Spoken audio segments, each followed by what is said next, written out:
Arthdar Chronicles: The Swords of Aramun, also known as Arthdar Chronicles Season 2. The story set 8 years after Tagon has become king. It depicts the story of what happens in Arth approximately a decade later.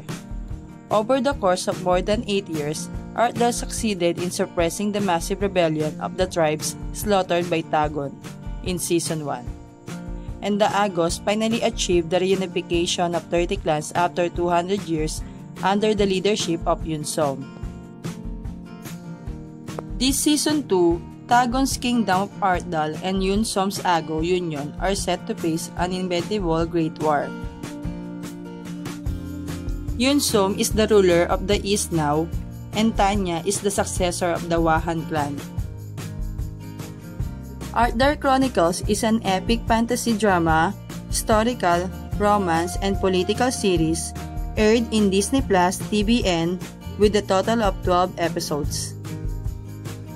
Lee Jung-gi will be taking over the dual roles of twin Yunsom and Saya, which were played by Song Joong-ki in Season 1. While Shin Sek-young will be taking over the role of Sanya, originally played by Kim Ji-won in Season 1.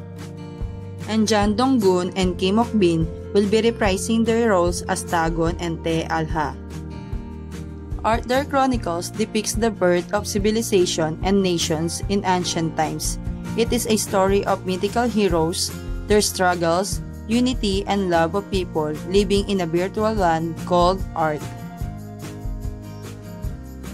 It will be directed by director Kim Kwak-sik and writer Kim Yong-han and Park Sang-yeon. Premiere this September 9, 2023 to October 15, 2023.